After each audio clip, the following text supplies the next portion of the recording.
Bonsoir à toutes et à tous, bienvenue sur VoixMed, notre rendez-vous d'analyse et de décryptage de l'actualité. Très content de vous retrouver ce soir. À l'heure justement où toutes les tensions internationales continuent de bouleverser notre monde, nous avons le plaisir d'accueillir un homme de terrain, d'engagement et de savoir. Monsieur Frédéric Orin, bonsoir. Enchanté, bonjour, merci de votre accueil. Alors, Monsieur Frédéric Orin, pardon, vous êtes adjoint maire à Blois, à la mairie de Blois, en charge des questions de sécurité et de médiation et de prévention. C'est ça. Alors, vous êtes aussi chroniqueur, vous êtes professeur d'histoire-géographie. Ça fait un sacré bagage. Comment vous trouvez le temps de gérer tout ça? Alors, C'est une question qu'on me pose souvent, oui. c'est énorme. Mais en fait, les activités, elles sont liées les unes avec les autres. C'est-à-dire que dans mon activité d'enseignement, je me dois d'être neutre. Dans mon activité politique, j'ai un engagement. Et dans mon activité de blogueur, de chroniqueur sur la guerre en Ukraine, je dois à la fois montrer ce qui se passe sur le terrain de manière neutre et avoir un engagement aussi personnel pour cette cause-là. Alors, vous êtes très suivi, chroniqueur, mais très suivi. J'ai eu l'occasion de vous lire. Je vous lis d'ailleurs souvent. Et je vois que vous êtes très suivi et apprécié d'ailleurs, en France et même en dehors des frontières. Oui, c'était une grosse surprise pour moi en fait, comme beaucoup de gens sans doute. En février 2022, je me posais la question de savoir en quoi je pouvais être utile à quelque chose. Et finalement, c'est mes élèves qui m'ont poussé à me lancer un petit peu là-dedans. Et la force des réseaux fait que j'ai reçu des témoignages d'un peu partout, y compris d'Ukraine ou de Russie, et beaucoup de francophones, que ce soit en Afrique, Belgique, Suisse, Canada. Alors, est-ce que justement, alors des retours d'Ukraine, de Russie, est-ce que c'est assez paradoxal, mais est-ce que ça alimente en même temps cette envie de continuer et de partager, et je pense que c'est à double sens aussi parce que vous devez avoir de l'information et comprendre peut-être les avis de chacun. Oui, enfin, ça alimente pas mal de débats déjà, parce qu'il y a des gens vraiment de toutes origines et de tout partis politiques qui viennent chacun avec leur biais aussi. C'est un des gros enjeux qu'on a tous, de lutter contre ses propres biais. Donc, qui me pousse aussi à bien montrer la validation de l'information, le croisement des sources. Donc, ça donne une exigence qui est intéressante, en fait. Et c'est aussi un lieu de débat et d'échange entre personnes qui ne se croiseraient pas, comme ça peut l'être aussi sur votre média, je suppose. Oui. Et c'est vrai que effectivement, ça pousse aussi à mieux connaître la culture de chaque pays et puis de comprendre les enjeux profonds de ces conflits-là. On sent que vous auriez pu peut-être aller beaucoup plus loin, faire un think tank, les plateformes de réflexion, peut-être. En fait, voilà, il y a des projets qui sont en cours là-dessus, mais là, on en revient aux limites de temps, c'est-à-dire que effectivement, avec Dylan Boutifla au Parti socialiste, on travaille aussi sur les questions internationales.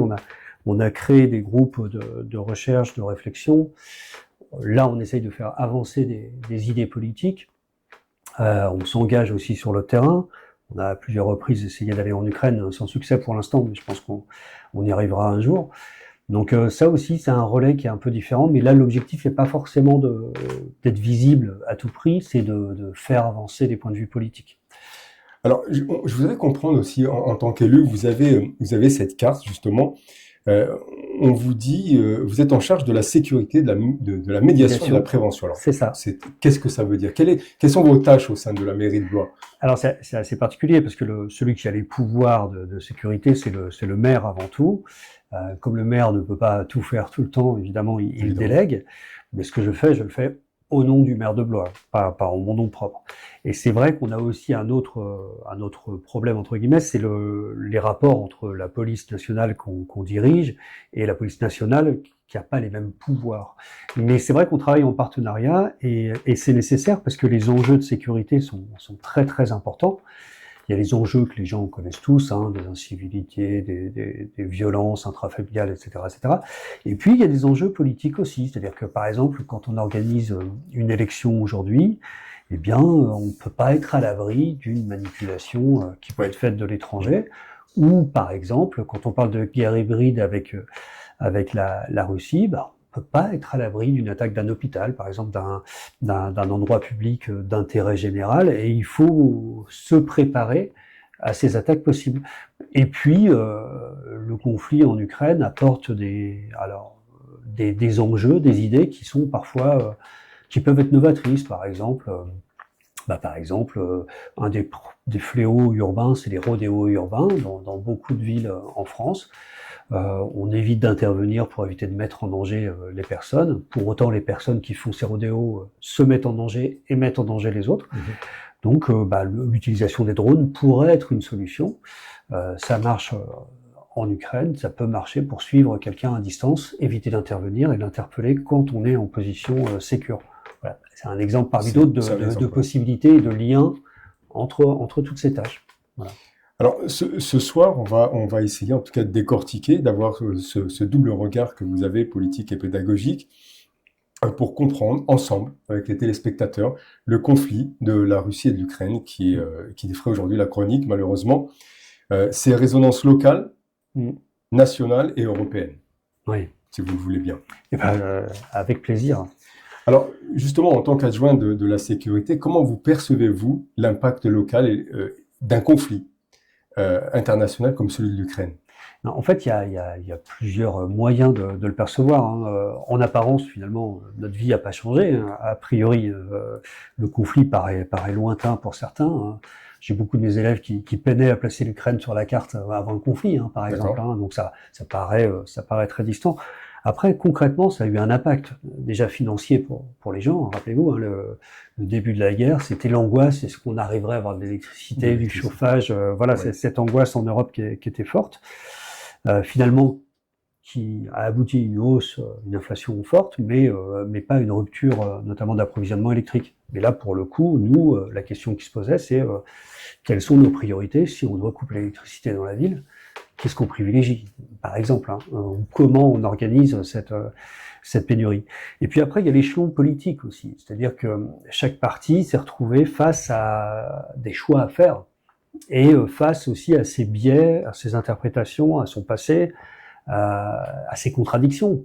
Par exemple, si je prends le Parti communiste ou si je pars vers l'extrême gauche, il y avait une difficulté parfois à condamner la Russie par complaisance vis-à-vis de l'ancienne URSS, par anti-américanisme ou anticapitalisme. Ou si je prends l'extrême droite, une grosse difficulté aussi, tout simplement parce que Poutine avait pour eux déjà il leur donnait de l'argent, il leur servait de porte-monnaie, mais aussi il mettait en avant des valeurs qui leur sont chères comme la supériorité des hommes sur les femmes, les valeurs traditionnelles, familiales, etc.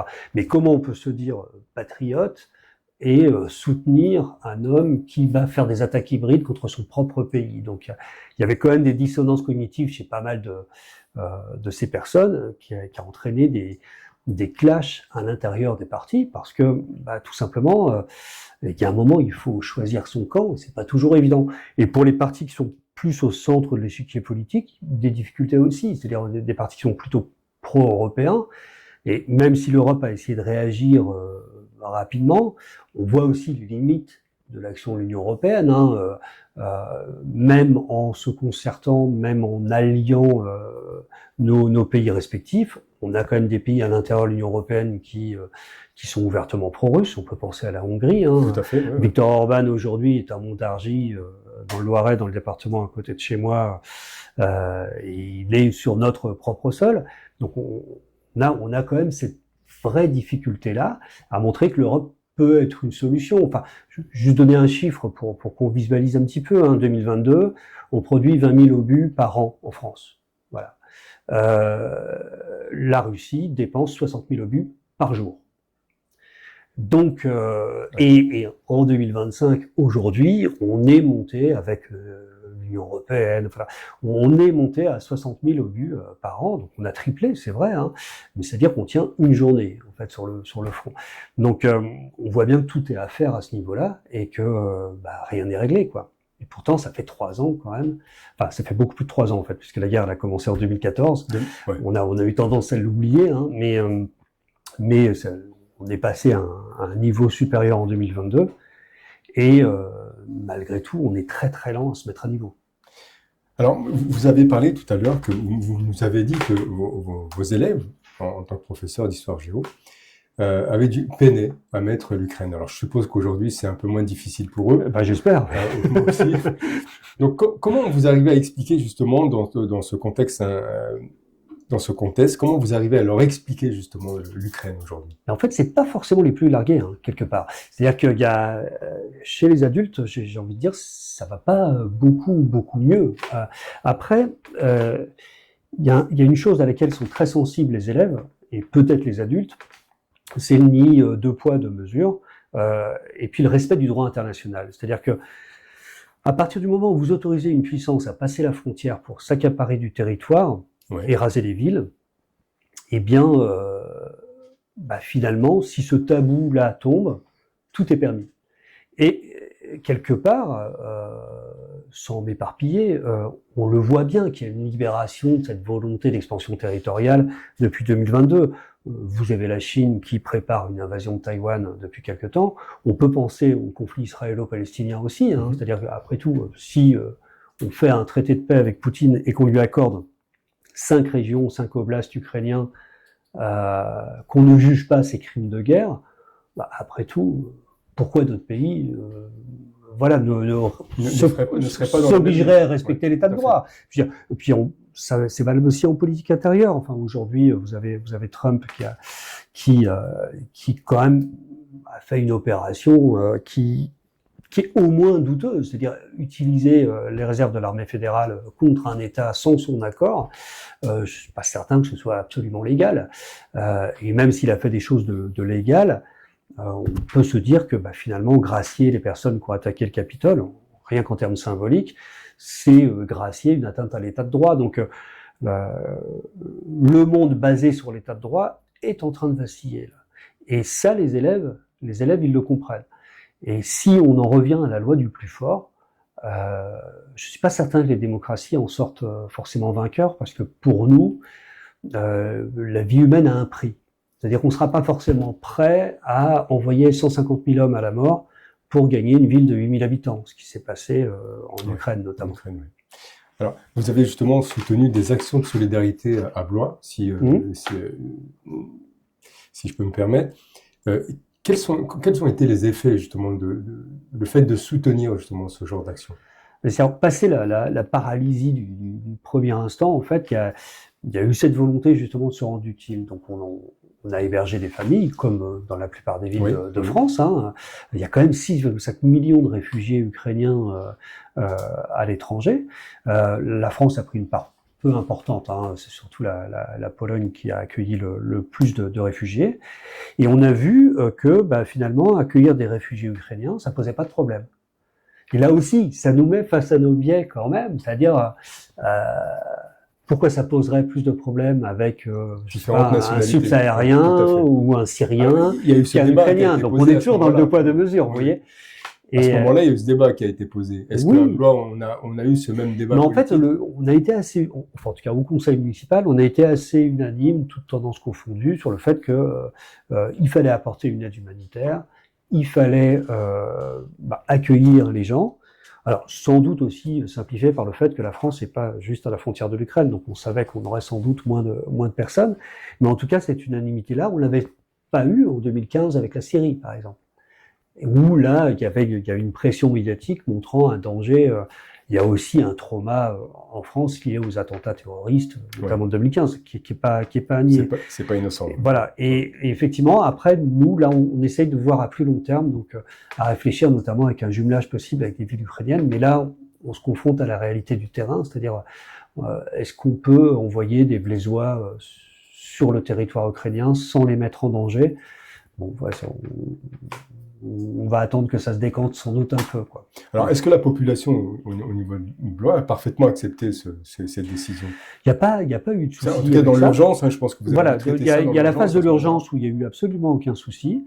Et puis après, il y a une habitude de la guerre.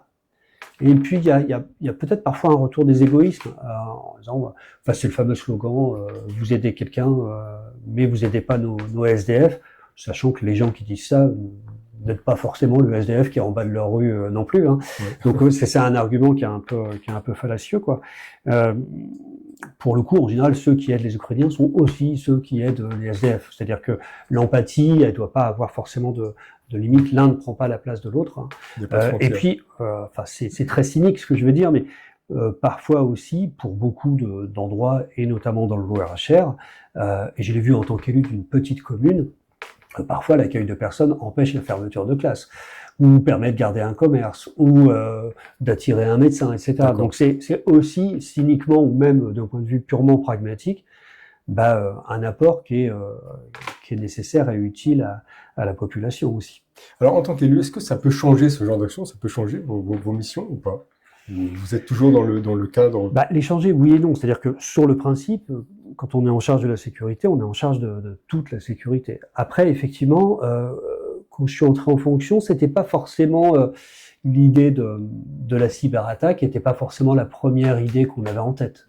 Quand on pense à la sécurité dans une commune, on pense évidemment à des choses plus classiques, hein, des cambriolages, des vols, des agressions qui existent et qui sont prioritaires aussi pour la population. Pour autant, effectivement, on a aussi des sabotages possibles. Et ça, nous, on se doit d'avoir plusieurs coups d'avance. Et puis, on s'adapte aussi, notamment sur les réseaux. On a une politique qui est assez forte sur les réseaux sociaux. Est-ce qu'on peut, par exemple, continuer à avoir un compte X avec la dérive d'Elon Musk actuellement? Nous, on a pensé que non. Donc, on a arrêté de publier sur ce réseau social. Et puis, on a arrêté aussi Instagram. Et on essaie de développer d'autres réseaux sociaux plus en cohérence avec nos souhaits. Et vos valeurs. Et nos valeurs, surtout, oui. Et est-ce que ça marche? Pour l'instant, ça marche bien. Après, effectivement, on est dans une période un peu d'hésitation. C'est-à-dire, les gens ont des habitudes qui sont très fortes. Pour autant, il y a aussi les pièges. C'est-à-dire qu'effectivement, on a refusé de faire un compte TikTok. Et effectivement, on commence quand même à avoir du matériel, des études qui montrent qu'il y a une manipulation quand même de l'information, de la source d'information, une manipulation politique. Et si nous, on n'est pas capable de résister, d'imposer ces valeurs-là, d'équité des droits et des opinions politiques, on risque de tomber. Il y a un vrai danger dans l'Europe occidentale ou dans l'Occident tout court, de basculer, comme beaucoup de pays ont déjà basculé en Europe. Ouais. Alors, je veux comprendre juste, ça veut dire que vous voulez, l'idée c'est de créer des réseaux sociaux qui soient complètement indépendants des autres existants, pour pouvoir faire véhiculer vos valeurs à travers ces... En fait, il faut des réseaux sociaux qui soient neutres, c'est-à-dire où l'algorithme ne manipule pas celui qui le regarde. Parce qu'en fait, ce qui rapporte, du point de vue des réseaux sociaux, c'est ce qui est anxiogène, c'est ce qui va faire des clics et des vues. Quand il y a un accident au bord de la route, les gens freinent, regardent, ils sont attirés par ça. D'une certaine manière, on est attiré par le sang, quelque part. Nous, en tant que puissance publique, on se doit justement de protéger les mineurs et puis même les gens de ça. C'est-à-dire, moi, par exemple, dans toutes les publications que je fais, je n'ai jamais utilisé l'image au profit de l'audimat. J'ai cette liberté-là. Là aussi, ça vient aussi de mon activité d'enseignant. C'est-à-dire, je suis amené à enseigner la Shoah, par exemple. La facilité, ce serait de montrer des corps qui sont charriés par des bulldozers, etc. Enfin, c'est bankable en termes d'image. Pour autant, quelqu'un qui regarde ça n'est plus apte à réfléchir après. Et donc, effectivement, on est capable d'expliquer ce qui se passe, comment ça se passe, sans pour autant rentrer dans l'émotion, l'affect, le pathos. Et des réseaux comme TikTok ou comme X fonctionnent justement à l'inverse et mettent en danger la démocratie, tout simplement. Et alors, quels sont ces réseaux sociaux? Alors, par exemple, on a ouvert un compte Blue Sky, notamment, qui est quand même une alternative. On a gardé notre compte Facebook pour l'instant, parce que pour l'instant, l'algorithme ne manipule pas encore que, enfin voilà, c'est pas trop. C'est encore dans des proportions acceptables. Reste à savoir jusqu'où ça sera acceptable aussi. Et puis, on travaille sur des alternatives. Alors, il y a des dizaines d'alternatives. On est dans un foisonnement. Et effectivement, il y en a qui vont se dégager ou pas. Et on essaye d'être réactif pour, par exemple, Blue Sky a quand même connu un gros développement. Alors, il n'est pas encore au niveau de Twitter, mais mais ils progressent quand même pas mal. Alors, le 1er juin dernier, j'ai envie de rentrer un petit peu dans le vif du sujet, si vous permettez. Allez-y. Le 1er juin dernier, l'Ukraine a lancé l'opération Spiderweb contre 5 bases aériennes russes. Est-ce que pour vous, c'est un tournant stratégique ou un tournant tactique? En fait, oui et non. C'est-à-dire que depuis le début du conflit, l'Ukraine est obligée de s'adapter en fait au peu de matériel qu'ils ont. Et effectivement, en fait, l'Ukraine, c'était un peu l'état d'ingénieur de l'ex-URSS, en fait. Donc, et en 94, ils ont signé un traité pour se démilitariser en grande partie, en échange du respect de leurs frontières. Finalement, ils auraient mieux fait de garder leurs armes nucléaires, ils auraient peut-être gardé leurs frontières, finalement.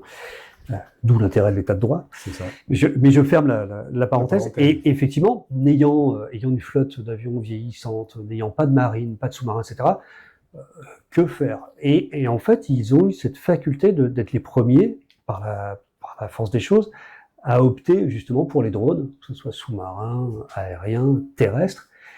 Et ils ont réussi à détruire la flotte de la mer Noire russe sans avoir eux-mêmes de bateaux.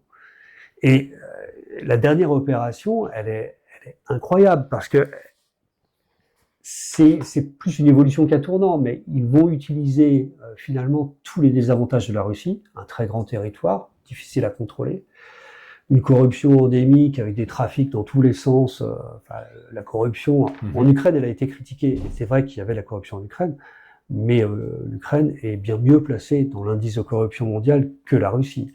Et donc effectivement, vous faites entrer des conteneurs, et effectivement, vous sabotez, vous mettez un piège dans ces conteneurs pour avoir une centaine de drones par conteneur.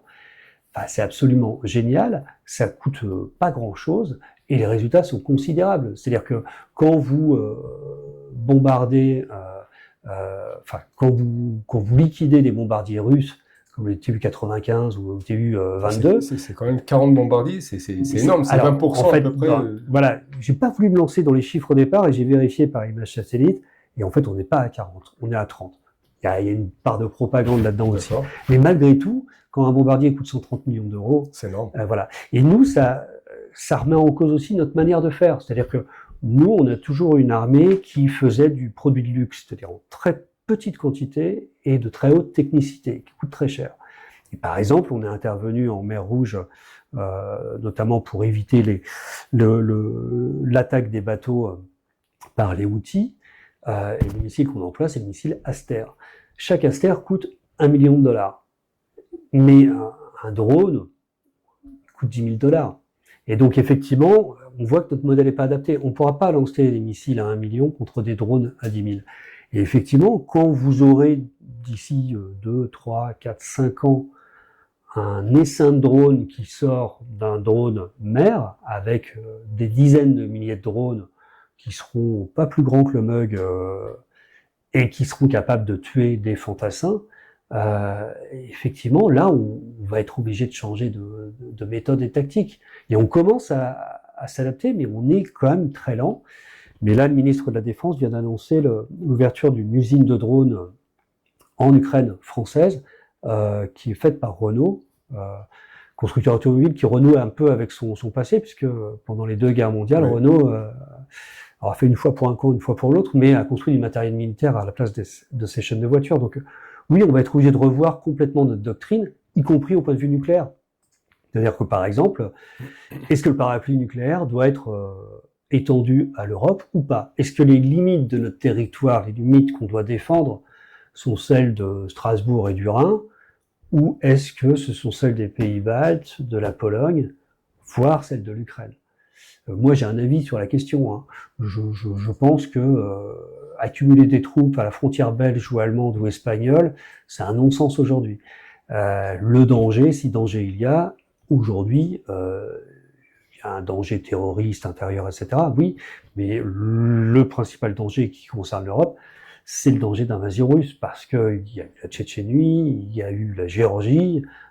Je revois encore Sarkozy arriver en 2008 tout fier d'avoir donné 20% du territoire géorgien à la Russie. Il y a eu l'Ukraine en 2014 avec la Crimée annexée et le Donbass. Oui. puis 2022 là. Donc, si vous parlez à quelqu'un de Pologne, des Pays-Bas, toute Finlande, eux, ils se posent pas la question. Ouais. Alors, qu'est-ce qu'il faudrait faire alors, aujourd'hui? Concrètement, il faut être capable de se partager la tâche et de collectiviser cette tâche. C'est-à-dire que il y a des économies d'échelle. Plus on produit, moins ça coûte cher. Donc, plutôt que de produire chacun dans son coin, dans des petites usines où on fait 20 000 obus par an, eh bien, il faut être capable de rationaliser. Et en fait, on le fait déjà sans s'en rendre compte. La France a réussi à mettre en avant certains matériels, comme par exemple les canons César, notamment, Oui. le Rafale aussi, qui se vend plutôt bien en ce moment. Donc, on a des chaînes sur lesquelles on est plus qualifié que d'autres. Et il faut être capable de produire nous-mêmes nos outils de défense sans être dépendant des autres. Par exemple, acheter des F-35 américains, en soi, c'est un danger stratégique. Il n'est pas certain qu'on puisse compter sur les États-Unis comme on a pu se reposer depuis 1945 sur eux. Il est peut-être temps en fait de grandir et puis d'assumer notre propre défense. C'est-à-dire d'après vous, il faudrait être autonome au niveau français ou il faudrait être autonome au niveau européen? Au niveau français, c'est tout simplement pas possible. En fait, financièrement, oui, on n'en est pas capable. Le budget de l'État est ce qu'il est. Aujourd'hui, c'est extrêmement compliqué. Ou alors, il faudrait saigner le pays et ce serait pas compris par la population puisqu'elle elle le ressentirait pas comme un danger immédiat, en fait. Parce que l'Ukraine, ça paraît loin. La Pologne, ça paraît loin. Les Pays-Bas, ça paraît loin. Mais par contre, en fait, quand il s'agit de partir en vacances et de profiter de l'espace Schengen, là, bizarrement, l'Europe paraît petite. Et donc voilà, il y a aussi une forme d'hypocrisie, de mauvaise foi dans chacun d'entre nous, en fait. Donc voilà, il faut être capable aussi de se faire confiance à l'intérieur de l'Union européenne et puis être capable aussi de prendre des engagements forts, c'est-à-dire marquer dans notre doctrine que le territoire que l'on défend, c'est le territoire de l'Union européenne. Et quand un territoire trahit ouvertement les valeurs de l'Union européenne, être capable de l'exclure. Alors, monsieur Arnaud, moi je voudrais savoir, est-ce que, alors, bombarder, allez, on va dire entre 10 et 15% de la flotte russe, est-ce que c'est un signal pour Vladimir Poutine ou est-ce que c'est un message pour justement les Occidentaux?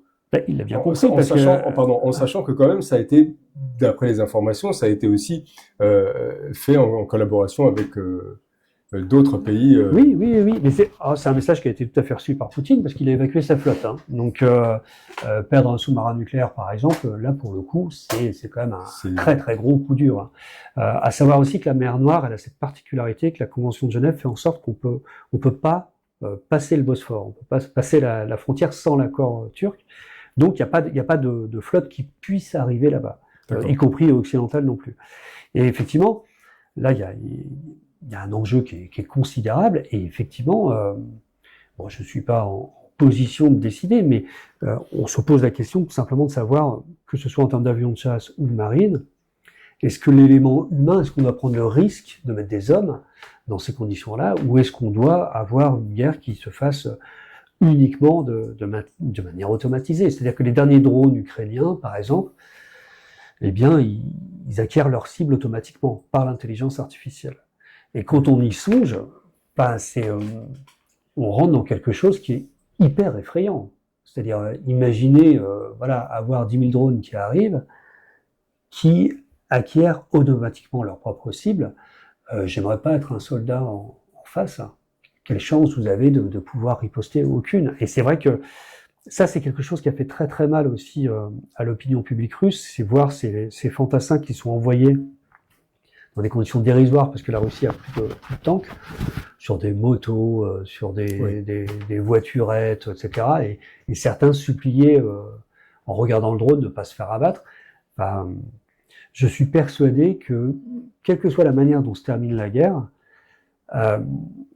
ceux qui vont revenir du front vont revenir transformés. Et ça va être un enjeu terrible pour la société russe. Je ne suis pas certain que cette société russe, ce pouvoir poutinien, survive à la guerre, qu'elle la gagne ou qu'elle la perde. Et nous, le problème, c'est que de notre côté, on a tellement peur d'un effondrement de la Russie qui serait remplacé par pire, que finalement, on n'entre pas réellement complètement dans le soutien à l'Ukraine. Et on essaye toujours de ménager un peu la chèvre et les choux, Mais moi, je pose la question simple, qu'est-ce qui pourrait être pire que Poutine, en fait? Poutine, c'est quand même un gars qui est quand même capable de raser des villes entières, de sacrifier une partie de sa population sans aucun problème. C'est ce qu'il est en train de faire. Exactement. Et encore la semaine dernière, vous aviez un général russe qui a malencontreusement ouvert sa fenêtre et est tombé encore d'un immeuble russe. Et il y en a une bonne trentaine depuis le début de la guerre. Bon, ces personnes qui ne respectent pas l'état de droit, qui ne respectent pas la condition humaine, ils créent une brutalisation de la société.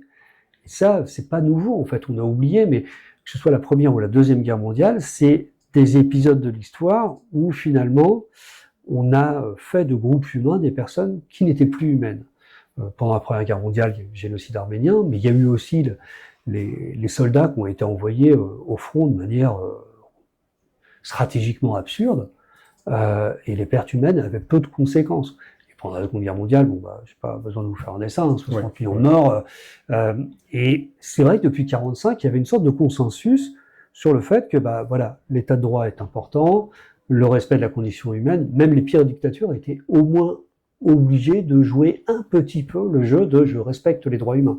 Mais sachant que, alors vous l'avez bien expliqué, cette mutation de guerre par drone, par intelligence artificielle, donc je pense que les Russes sont à jour quand même par rapport à ça. Alors comment on peut envoyer justement, on a vu sur le terrain, envoyer une multitude de soldats, de fantassins comme ça qui partent, tout en sachant qu'ils ont très peu de chances de revenir. Alors comment on peut comprendre ça? C'est paradoxal. C'est-à-dire que là, en fait, ce qui est fascinant, c'est vraiment une guerre qui est vitale d'un point de vue civilisationnel. Parce que c'est vrai que dans l'esprit des gens, l'Ukraine et la Russie, les Russes appelaient les Ukrainiens leurs petits frères, avec un peu de mépris, un peu de condescendance, mais malgré tout, une forme de fraternité slave. Et en fait, l'Ukraine s'est occidentalisée, la Russie s'est poutinisée. Et on est arrivé à un point de non-retour, c'est-à-dire que pour Poutine, l'Ukraine devient trop dangereuse par son existence même. Prouver qu'un Slave peut vivre dans un pays qui respecte les droits de l'homme, qui soit peut-être pas corrompu, avec un espoir d'intégrer une zone de libre circulation, etc., ça montre qu'en Russie, c'est possible aussi. Et la Russie est face à un gouffre démographique. Et le moyen qu'a trouvé Poutine pour compenser, c'est l'annexion de la Crimée et du Donbass, l'annexion des 4 oblasts ensuite, en tout cas ce qu'il souhaite, et l'enlèvement aussi de centaines de milliers d'enfants ukrainiens, parce que c'est un fait avéré là aussi. Alors les chiffres, on est entre 80 000 et 120 000, mais bon, on est au moins en dizaines de milliers d'enfants qui sont déportés. Enfants dont on a le droit aujourd'hui de changer le lieu de naissance, de changer l'acte d'état civil, le nom, le prénom, pour qu'ils ne soient pas retrouvés par leurs parents. Ils sont déportés en zone russe. Voilà. Et ça, pour la Russie, c'est vital d'un point de vue démographique. C'est un pays vieillissant. C'est un pays aussi où l'espérance de vie est plus limitée. Et on a eu le tort de jamais écouter les discours de Poutine, mais les discours de Poutine, ils sont incroyables. C'est-à-dire, c'est quand même quelqu'un qui dit aux mères russes, écoutez, plutôt que votre fils soit un délinquant, un drogué ou un alcoolique, qu'il aille au front, au mieux, il reviendra héros de guerre, au pire, il mourra en héros, mais ce sera toujours mieux que d'être un alcoolique ou un délinquant ou quelqu'un qui traîne. Et un des premiers gestes qu'il a fait, c'est d'ouvrir les prisons et d'envoyer les prisonniers là-bas. Vous avez même des prisonniers qui sont revenus de front, qui ont tué à nouveau des assassins, des violeurs, des pédocriminels. Donc, on est vraiment sur un modèle qui est complètement opposé à celui d'Ukraine. Et aujourd'hui, les Ukrainiens refusent cette étiquette de petit frère des Russes. Ils se sont émancipés et dans plein d'éléments de la société, on voit des choses qui changent. Moi, par exemple, une des premières choses qui m'avait marqué, c'est le rapport avec les animaux de compagnie. Alors, ça paraît stupide, dit comme ça, mais... Alors, côté russe ou... Alors, des deux côtés. Des deux côtés. Côté russe, un animal de compagnie, ça paraît absurde, idiot, ça bouffe pour rien, enfin, on n'a pas besoin d'affection, tendresse, on n'est pas un faible, etc., etc. Ouais. Côté ukrainien, ceux qui ont fui les conflits, le conflit, les bombardements, etc., le premier truc qu'ils ont fait, c'est d'emporter leur chat ou leur chien avec eux et partir sur les routes. Et ça, les Russes n'ont pas compris cette image-là. Et en fait, ça montrait deux mondes qui se séparent, c'est-à-dire un monde où on peut avoir de l'empathie, on peut avoir de la fraternité, où c'est pas forcément une faiblesse, et un monde viriliste où l'émotion a pas lieu d'être, quoi. Et quand les Russes ont vu leur propre territoire se faire bombarder, la plupart des Russes ont dit mais pourquoi ils nous font ça? Ils ne comprennent pas, alors qu'ils savent pertinemment que tous les jours le territoire ukrainien est bombardé par des Russes. Mais il y a eu ce récit qui a été admis de nazification du pouvoir ukrainien, ce qui est quand même incroyable, puisque, enfin, je rappelle que Zelensky, non seulement il est juif, mais en plus Zelensky de naissance est russophone. Donc, et en Ukraine, parler russe ou parler ukrainien, enfin les deux parlent, enfin ils parlent couramment les deux langues, et ça pose pas de souci. Encore aujourd'hui, vous pouvez parler russe en Ukraine, personne vous jettera des pierres. Hein. Alors, ce lavage de cerveau entre guillemets, hein, ça a été, on a vu les prémices dans le Donbass, hein, je crois. Donc, oui. C'était à ce moment-là où on commençait à parler de. C'est ça, avec une guerre de propagande incroyable qui est restée encore aujourd'hui, notamment avec cette petite fille qui aurait été crucifiée, enfin qui avait été montée dans tous les médias, et en fait qui n'a jamais existé. Et la méfiance ukrainienne aussi très forte, hein, puisqu'il y avait eu un premier cessez-le-feu qui avait été accordé, et où il devait y avoir une colonne d'évacuation de l'armée ukrainienne qui était prise au piège. Et donc ils ont demandé aux Ukrainiens de déposer les armes, qui ont été récoltées, et les 40 000 soldats ukrainiens devaient partir en colonne et être évacués, et ils ont été massacrés un à un par les Russes. Et donc aujourd'hui, en fait, l'idée même pour les Ukrainiens d'accepter un traité de paix avec Poutine, c'est vraiment compliqué parce que il n'y a pas un traité qui a été respecté par Poutine, pas un seul. À commencer par celui de 94, même si c'est pas Poutine qui l'a signé, c'est quand même un traité signé par la Russie de reconnaissance des limites du territoire, quoi. Ouais. Donc après, il y a aussi une partie des Ukrainiens, sans doute, qui n'en peuvent plus de cette guerre et qui seraient prêts à tout pour que ça s'arrête. Et humainement, c'est compréhensible. Parce que techniquement, les Ukrainiens ont sans doute pas la possibilité aujourd'hui de regagner les territoires qu'ils ont perdus. Alors justement, actuellement, les ripostes russes ont visé massivement les zones civiles. Ouais.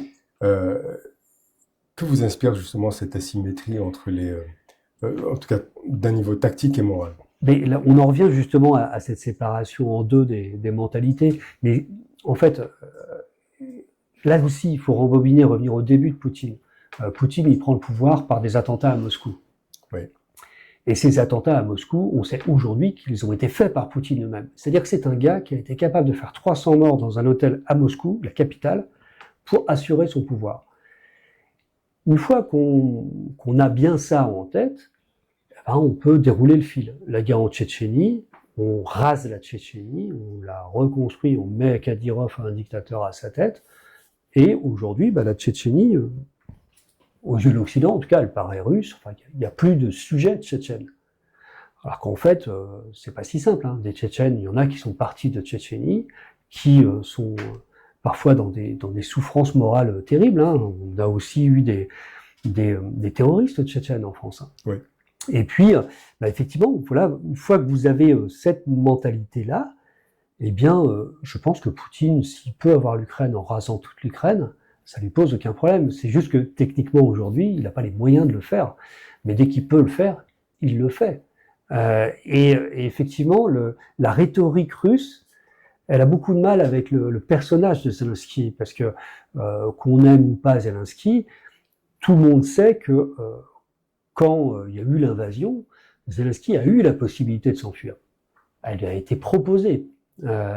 Et il a eu cette phrase qui est restée célèbre, hein, donnez-moi des munitions plutôt qu'un taxi, quoi. C'est ça. Et ça, effectivement, alors qu'on a un Poutine qui a beaucoup de mal à aller sur le front, qui a beaucoup de mal à se mettre en danger, qui a la hantise d'avoir un attentat contre lui, forcément, qui est le plus viril, entre guillemets, des deux, qui représente plus le courage des deux, effectivement, on sent bien que ça coince un petit peu au niveau de la propagande russe à ce niveau-là.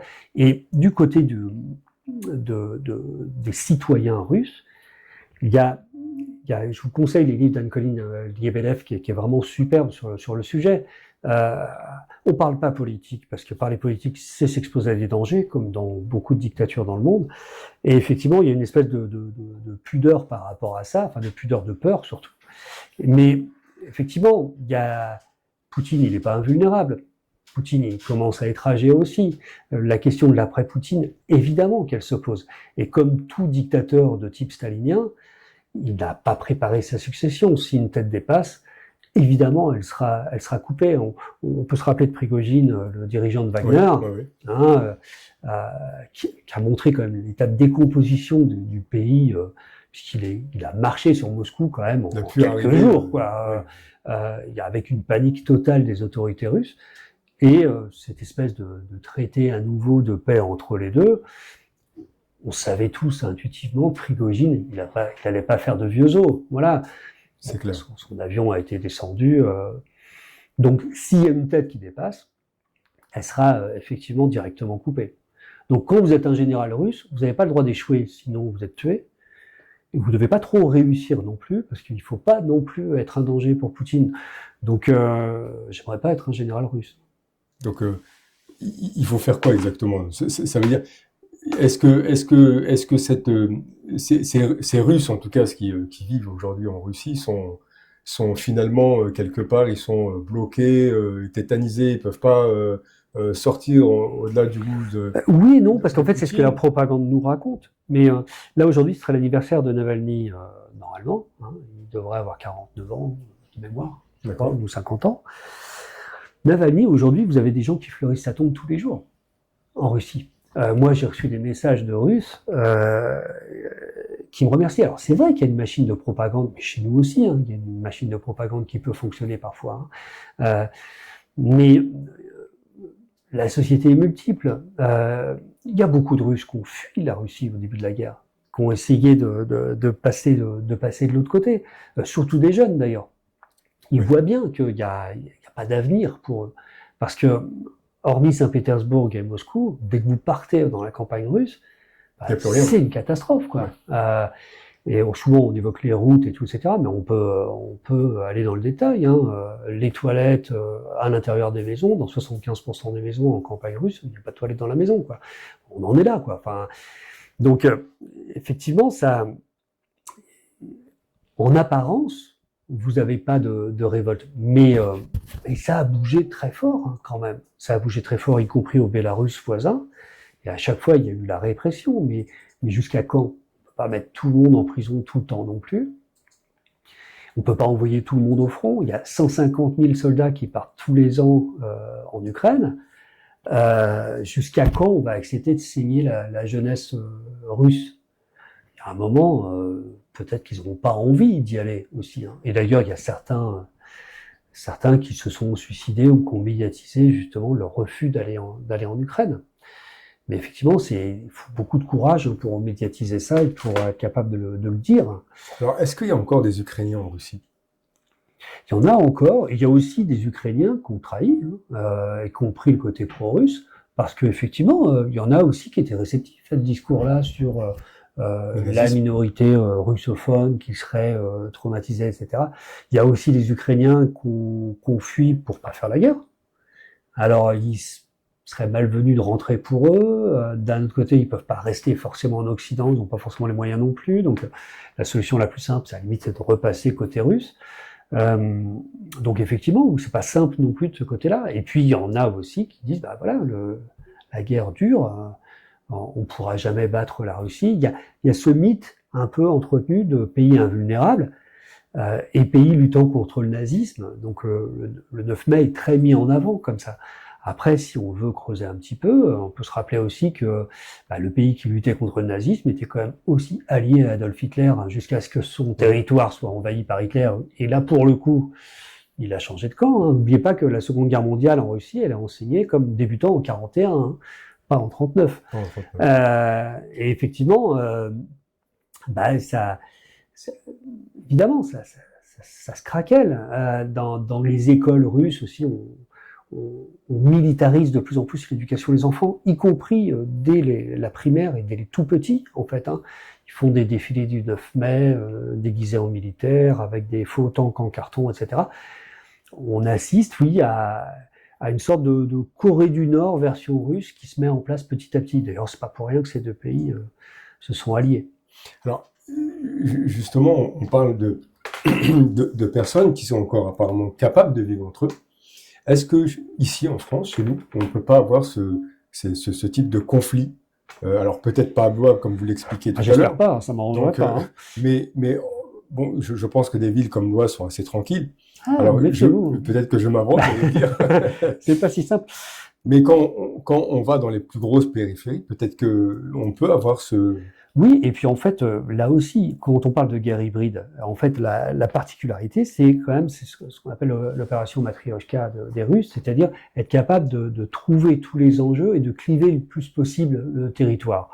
Et chez nous, en France, ça se fait beaucoup, et ça se fait assez facilement, parce que la France, historiquement, est un pays de carrefour. Hein, c'est-à-dire, on a accueilli des réfugiés espagnols, des réfugiés italiens, des Polonais, des Belges, puis des Maghrébins, puis l'Afrique subsaharienne. Donc on a cette histoire-là. Et d'ailleurs, à chaque fois, chaque vague était rejetée par une partie de la population avant d'être acceptée. Aujourd'hui, il n'est pas rare qu'un descendant d'Espagnols, d'Italiens mette en cause l'immigration maghrébine, Maghrébins qui remettront en cause l'immigration subsaharienne. Enfin bon, voilà. Mais pour autant, la France, quand on regarde de plus près, c'est le pays qui a le plus de mariages mixtes, par exemple. Donc on est un pays d'intégration, mais c'est un pays qui lutte vraiment aujourd'hui contre les opérations hybrides russes et aussi un pouvoir médiatique qui est concentré. D'ailleurs, c'est pour ça que je vous remercie d'être un média. On a besoin de médias comme le vôtre. On a un pouvoir médiatique qui est concentré aux mains de certaines puissances. Alors, on peut penser à Bolloré, par exemple, mais il n'est pas le seul. Hein. Il y a Sterrin aussi, notamment. Oui, c'est des lignes. Et effectivement, c'est des lignes éditoriales qui vont jouer sur les peurs, qui vont jouer sur... alors, il y a des peurs qui peuvent être légitimes. Hein. C'est vrai qu'on est le pays qui a subi le Bataclan aussi. Et ça, je pense qu'on n'a pas réalisé à quel point le traumatisme était fort. Et on est un pays qui est bousculé aujourd'hui, par exemple, entre de multiples cultures. Moi, par exemple, avec mes élèves, ce qui me frappe beaucoup, c'est la montée du communautarisme. Alors, pas forcément comme on l'entend toujours dans les médias, mais par exemple, dans les copies d'éducation morale et civique, j'ai souvent, il ne faut pas dire du mal de la religion parce qu'on va blesser quelqu'un. Ouais. Ça part d'un bon sentiment. Enfin, c'est-à-dire, effectivement, et moi, j'essaye de leur faire comprendre la loi, qui est, chacun est libre de ses opinions, de sa religion, ou de sa non-religion, d'ailleurs. Par contre, vous êtes en droit de critiquer n'importe quelle idée, que ce soit politique, religieuse ou autre. Vous avez ce droit à la critique, mais vous n'avez pas le droit au reproche à la personne de faire ce choix-là. Et ben ça, c'est de plus en plus difficile à enseigner parce que effectivement, il y a cette montée d'une société plutôt à l'américaine finalement, de communautés les unes à côté des autres qui se reconnaissent par communauté plus que par État. C'est pas spécialement une bonne chose. Bah, ça peut être inquiétant, oui. Alors, ça peut s'entendre dans certains sens, c'est-à-dire que, par exemple, quand vous avez l'organisation de Pride, pour la défense des droits LGBT, etc., il y avait ce besoin d'une communauté pour se sentir moins seul et se défendre. Oui. Après, pour être allé aux États-Unis, c'est vrai que quand on est dans les communautés, on se rend compte que vous partez dans un restaurant aux États-Unis, vous avez une table de blanc, une table d'hispanique, une table de noir, vous avez rarement des tables mixtes. C'est compliqué. C'est compliqué, on n'habite pas les mêmes endroits, on regarde pas les mêmes films, on se fréquente peu finalement. Et ça, c'est un danger pour nous, de plus avoir d'endroits où il y a du lien social. Et c'est très compliqué. Et on parlait de Blois tout à l'heure. Blois est une ville qui a une grande zone d'urbanisation prioritaire, où la majorité de la population habite, mais Blois n'est connu pour son château, le Val-de-Loire, la carte postale est plutôt le centre-ville. Et ces deux endroits communiquent pas forcément assez. Le rôle d'un élu, c'est de faire en sorte que les populations se mélangent, se connaissent et prennent plaisir à être ensemble. Donc par exemple, on va faire une classe horaire aménagée musique, qui en général est plutôt liée à des parents qui ont des revenus, qui s'intéressent déjà à ce type de culture, etc. On va les mettre dans des quartiers prioritaires. pour que les populations soient plus mélangées. On va faire une patinoire au centre-ville à Noël, en donnant des billets aux assos pour qu'ils puissent venir gratuitement. Voilà, alors ça peut paraître dérisoire comme ça, mais pas tant que ça finalement, parce que voilà, les gens se connaissent, ils apprennent parfois aussi à dédramatiser et peut-être à couper un petit peu ce qu'ils peuvent entendre de la télé. Voilà, il y a des liens qui se créent. C'est et ça, vous le ressentez à Blois? Oui, parce que moi je fais des mariages en tant qu'élu et j'ai souvent des mariages mixtes et c'est un vrai plaisir finalement. En fait, on a une grande force de modèle intégrateur. Alors, il n'est pas parfait, il a des ratés, ça peut être compliqué. C'est vrai que les chiffres du racisme, ils existent en France, et de l'antisémitisme aussi. Hein. Pour autant, vous voyez, puisque je parlais de l'antisémitisme, là, on vient d'inaugurer, par exemple, une plaque commémorant le premier pogrom qui a eu lieu à Blois d'Europe, c'est-à-dire en 1188 de mémoire. Pour la première fois, un roi de France, enfin le comte de Blois, a utilisé la haine contre les Juifs à son propre profit, c'est-à-dire qu'il a fait tuer une bonne partie des Juifs de Blois pour récupérer de l'argent sous un faux prétexte. Eh bien, nous, on a tenu à inaugurer ça, et c'est vrai que la plupart des gens nous disent attendez, c'est pas le moment, conflit israélo-palestinien, etc. Mais non, justement, c'est pas parce que je suis arabe que je suis pas capable de condamner un pogrom, c'est pas parce que je suis juif que je soutiens la politique de Netanyahou. Voilà, de ne pas tomber dans le deux poids deux mesures, encore une fois. C'est-à-dire, notre boussole, ça doit être celle du droit, du respect de la loi. Et s'il faut qu'on s'accroche à quelque chose, je pense que c'est vraiment à ça. C'est-à-dire ce partage, cette mixité qu'il peut y avoir entre les différentes communautés, si entre guillemets, puisque c'est pas ce qu'on veut au final. Oui, mais c'est pas un danger de se dire issu d'une communauté. Moi, je suis breton, par exemple. Bon, manger du beurre qui soit pas demi-sel, c'est un truc que je comprends pas. Enfin, le beurre doux, je trouve ça, voilà. Pour autant, tant qu'on me force pas à prendre du beurre doux, moi, ça me pose aucun problème de partager ma table avec quelqu'un qui préfère prendre du beurre doux. Voilà. Enfin, je le prends sous le ton de la plaisanterie, mais on comprend parfaitement le sens. Voilà, le plat préféré des Français, c'est le couscous devant la pizza. Bon, pour autant, ça pose aucun problème à personne.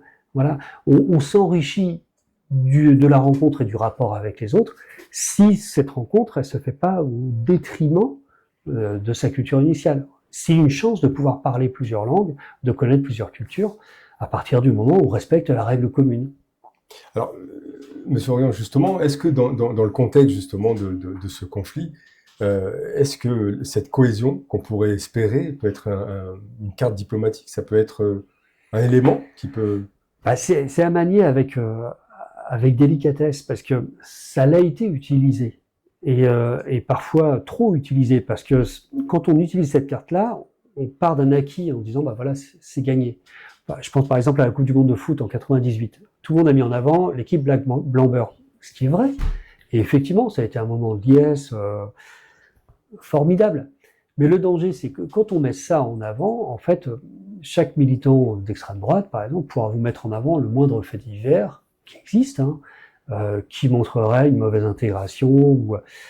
Et on va avoir des gens qui vont se positionner sur les faits divers en fonction de la couleur de peau de la victime ou de l'accusé, et donc on rentre dans quelque chose qui est exactement l'inverse de ce qui est souhaité. C'est-à-dire, chacun défendant sa victime et défendant son propre biais cognitif. On a un modèle intégrateur républicain, il a des défauts, il fonctionne pas correctement partout. Pour autant, on a aussi des vraies réussites. Et c'est vrai que quelqu'un aura sans doute plus de difficultés à trouver un emploi ou un logement quand il aura un nom d'une consonance étrangère. C'est vrai que l'extrême droite met ça en avant. Pour autant, vous avez aussi d'immenses réussites, quoi. Et j'ai quand même bon espoir, parce que chez les étudiants que j'ai, parce que j'ai les élèves du lycée et d'études supérieures, pour la plupart d'entre eux, quand même, l'origine en soi est pas forcément un problème. Ce qui peut être un problème, c'est un affichage, c'est une agressivité, etc. Mais il y a quand même un clivage générationnel. Et c'est pas nouveau. C'est-à-dire que quand il y a eu le mariage pour tous, par exemple, je comptais faire un débat en éducation morale et civique, etc. J'ai pas pu le faire parce que il y a aucun élève à l'époque qui voyait le problème de marier des gens du même sexe. Enfin, je veux dire, des gens de sexe différents peuvent se marier. Pourquoi j'empêcherais certain d'avoir un droit si j'empêche pas le droit d'autres. Voilà. C'est vrai que les conceptions sont pas les mêmes aujourd'hui. Hein. Voilà, donc il y avait ce vrai clivage-là. Après, paradoxalement, ces jeunes-là qui n'ont plus ces contraintes dans la tête voteront majoritairement à l'extrême droite. Parce qu'ils voudront mettre en avant un patriotisme et des valeurs parfois positives. Mais moi, ce que je leur dis, c'est que vous croyez voter pour des patriotes, mais ce qui compte, c'est les actes. Ouais. Voilà, enfin, c'est quand même un parti qui s'est vendu à Moscou. C'est un parti qui a été condamné pour fraude à multiples reprises. C'est un parti qui, finalement, ne défend pas la France, mais qui la livre à l'ennemi, quand même. Alors justement, est-ce que ça a changé votre façon d'enseigner? Non, parce que je me dois une neutralité totale, en fait. Donc, j'expose des faits, mais je ne dois absolument pas orienter mon discours. Vous arrivez à faire la part des choses? Oui, et ça se fait sans aucun problème. Parce que il y a cette habitude, là, ça fait quand même quelques années que j'enseigne maintenant, donc il y a quand même cette habitude. Et puis c'est vraiment important pour pas que je décrédibiliserais totalement mon propos si je leur donnais une orientation politique. J'ai un de mes anciens élèves qui est devenu un député du Rassemblement national aujourd'hui, hein, par exemple. Voilà, il a choisi. Voilà, bon, il était déjà à l'extrême droite à l'époque, hein, ça se ressentait. Pour autant, voilà, on a pu échanger en cours, et je crois qu'il n'a jamais su à quel parti je pouvais appartenir. D'accord. Donc en fait, vous tenez simplement à l'enseignement quand vous êtes en tant que oui, mais au professeur. respect de l'état de droit. Et c'est là où il y a quand même une force aussi, c'est-à-dire que à partir du moment où un parti politique respecte plus l'état de droit, ou il se met en porte-à-faux par rapport à ça. Par exemple, quand on apprend la séparation des pouvoirs entre le pouvoir législatif, je fais la loi, et le pouvoir judiciaire, je juge, eh bien, quand un député qui a le pouvoir législatif remet en cause le travail des juges, eh bien là, on est dans un dépassement de l'état de droit. Et là, je peux dire, on n'a pas à remettre en cause la séparation des pouvoirs. C'est valable pour tous les partis. Seulement, évidemment, parfois, on trouve des exemples assez criants. Par exemple, avec la condamnation de Marine Le Pen, notamment récemment. On peut pas vouloir à la fois être président de la République et remettre en cause l'état de droit. D'accord. Concernant le conflit toujours en Ukraine, est-ce que vous pensez que cette guerre peut s'arrêter du jour au lendemain, comme ça, ou alors peut-être se prolonger comme ce qui s'est passé, une guerre froide, rester en position toujours en alerte, sans pour autant qu'il y ait de... Il n'y a pas 10 000 solutions. Hein. Soit on est sur une fin à la coréenne, avec une frontière démilitarisée nord-sud, là pour le coup ce sera plutôt est-ouest, qui sans doute resterait un petit moment, mais il y aura une suite. Parce que Poutine a l'obligation d'agrandir le territoire. Son objectif, il l'a dit, hein, c'est de refaire l'URSS. Donc ce serait par exemple les pays baltes les prochains sur la liste. Donc finalement, on gagnerait quelques années, comme on a pu en gagner après la Géorgie. Voilà. Ça, c'est la première hypothèse. La deuxième hypothèse, c'est effectivement d'avoir une Russie qui s'effondre sur elle-même, parce que les indicateurs économiques russes sont quand même très mauvais. Et si cette guerre se termine pas pour Poutine assez rapidement, ça risque d'être vraiment compliqué pour lui. Parce que, effectivement, les Ukrainiens vont pas lâcher prise, hein, et ils attaquent les raffineries, ils attaquent les usines. Il y a quand même des mesures économiques contre la Russie qui portent leurs fruits, même s'il y a des détournements. Et donc, à terme, la Russie pourra pas... la Russie a pu faire cette guerre parce qu'elle avait un stock monumental de l'URSS. Monumental, vraiment. Et ce stock, aujourd'hui, n'existe plus. Et effectivement... Alors, dit-on que la production est revenue... Voilà, mais si on prend les chars d'assaut, par exemple, c'est des chiffres ahurissants. C'est-à-dire que la France, aujourd'hui, possède officiellement 300 chars, en vrai plutôt 200. La Russie en a perdu 4000 pendant cette guerre. Et 4000 avérés, avec preuves concrètes, etc. Et donc, effectivement, il y a un moment, c'est bien d'envoyer les gens en moto sur le front, mais c'est quand même compliqué. Aujourd'hui, la Russie grappille entre à peu près 100 km² par semaine. Il faudrait 300 ans pour avoir l'Ukraine. totalement fou, quoi. Donc, l'effondrement russe, c'est vraiment une possibilité à pas négliger.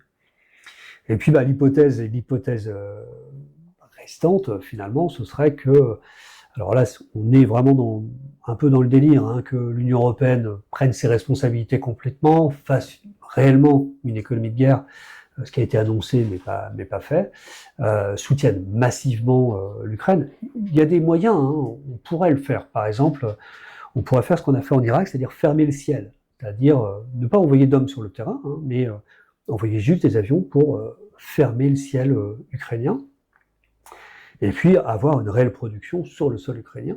Et là, pour le coup, effectivement, l'Ukraine gagnerait la guerre, sans aucun doute. La problématique, c'est que la Russie montre, de façon peut-être aléatoire, mais en tout cas, elle le montre, qu'elle a quand même encore des capacités. Est-ce que ça, c'est pas risqué aussi d'avoir cette... En fait, il y a toujours... Risqué pour l'Europe. Hein, il y a toujours eu ces fameuses lignes rouges russes. Et alors, c'est quand même fou, parce que la Russie fait des lignes rouges, mais nous, jamais. La Russie est puissance nucléaire, ils ont menacé près de 200 fois les pays occidentaux de les raser avec l'arme nucléaire. Nous, on l'a fait juste une fois, et encore, c'était Yves Le Drian qui l'avait fait, le ministre à l'époque. Il avait juste dit, mais vous savez, nous aussi, on a l'arme nucléaire. C'est tout ce qu'il a dit. Hein. Ça a fait un scandale en Russie, etc. C'est un fait. Vous ne pouvez pas menacer Paris, Berlin, Londres de les raser. Enfin, la moindre tentative nucléaire russe, mais dans la minute, la Russie est rayée de la carte. Poutine le sait, il n'est pas idiot. Donc il n'y aura pas d'affrontement nucléaire. Les lignes rouges, j'en ai eu plein. Dans les premières, il y avait ne pas envoyer d'armes, après ne pas envoyer de blindés, après ne pas envoyer d'avions, etc. On les a passées, ces lignes rouges, au fur et à mesure des années. Jusqu'à aujourd'hui? Oui, et ça n'a rien changé. Et je vous rappelle que le premier hiver, quand même, les Russes faisaient une propagande sur « vous allez voir, on va les faire crever de froid, ils peuvent pas se passer de la Russie, ils sont dépendants de nous, etc. etc. » Finalement, à part l'inflation, il y a la panique au début, aujourd'hui l'inflation est revenue à 2%. Mais par contre, ça oblige à rechanger notre modèle, et notamment pour les Allemands. Les Allemands fonctionnaient beaucoup avec de l'énergie pas chère qu'ils importaient de Russie. Alors, ils sont en train de progressivement... Ouais, mais là, ils viennent de changer de pouvoir, donc ça va peut-être s'accélérer, mais effectivement, ça a été plus douloureux pour eux. Et puis, alors, on va le dire aussi, on va mettre les pieds dans le plat, hein, une corruption quand même des élites européennes, politiques, incroyable. Moi, dans mon département, j'ai quand même un ancien ministre qui travaille pour la mairie de Moscou encore aujourd'hui.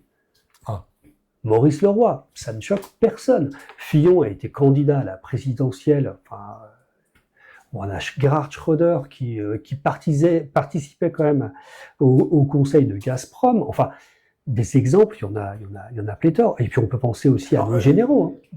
Siéger à Gazprom, on peut encore dire, voilà, c'est un aspect économique.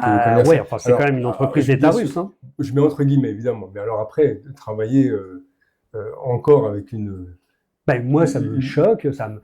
Et effectivement, je crois que ça choque pas assez de monde. Alors, ça en choque certains quand même. Hein. J'ai une petite pensée pour Christophe de Gruel, qui est président de l'Aglopolis à Blois, hein, qui a, au cours d'une cérémonie, a refusé de serrer la main à Maurice Leroy en disant qu'il serrait pas la main aux complices du boucher de Moscou. Donc voilà, il y a quand même quelques politiques qui ont ce courage-là. Mais il y a quand même une complaisance incroyable. Comment on peut avoir une complaisance envers quelqu'un comme Fillon aussi, ou Marine Le Pen? Enfin, je veux dire, c'est quand même dément. Enfin, on a quand même... je vous invite à revoir les émissions de télé du 21 février où Marine Le Pen dit que la Russie n'enverra pas l'Ukraine. Bon, elle n'est pas la seule. Hein. Mélenchon et Zemmour l'ont dit aussi. Enfin, cet aveuglement de nos élites politiques, c'est aussi pour ça que j'ai commencé à écrire aussi, parce que c'était proprement insupportable. Tout comme le discours de nos généraux sur l'invincibilité de l'armée russe. Mais l'armée russe, elle n'est pas invincible, loin de là. Hein. Partie d'Afghanistan. Alors, aveuglement voulu, parce que par intérêt ou aveuglement par méconnaissance? Il y a un petit peu de tout. Il y a une corruption qui est quand même très importante. Il y a aussi des financements qui aident aussi, et les deux sont liés. Et puis, il y a aussi cette propagande-là du modèle russe traditionnel, etc. Mais Poutine n'est pas représentant d'un modèle traditionnel. Enfin, ce mec-là a une maîtresse qui a eu un enfant. Enfin, je veux dire, il n'est pas, même pour un catho intégriste, voilà, enfin, vous allez me dire, Trump ne représente pas non plus un modèle à ce niveau-là, et pourtant les conservateurs votent pour lui. Donc il y a quand même cette dissonance cognitive qui est incroyable aujourd'hui entre des gens qui vont promouvoir des valeurs et qui vont promouvoir des mecs qui ne respectent pas du tout ces valeurs-là, en fait. Alors, l'émission touche à sa fin, Monsieur Orion. Quel message personnel adressez-vous ce soir à nos citoyens, à nos jeunes et à vos élus, à vos collègues élus et à vos collègues enseignants? Bah, c'est pas facile, parce que je sais pas si je suis légitime pour transmettre un message plus qu'un autre, mais peut-être aussi être capable d'avoir pas d'un optimisme béat, mais d'avoir quand même foi et puis confiance dans les gens. C'est-à-dire avoir une forme d'empathie vis-à-vis de l'autre, pas se laisser gagner par la peur, parce que la peur, elle attise la haine. Et j'ai jamais vu rien de bon de sortir de la haine. Moi, j'ai aucune haine contre les Russes et le peuple russe, par exemple. Voilà. Et rester fidèle à nos valeurs.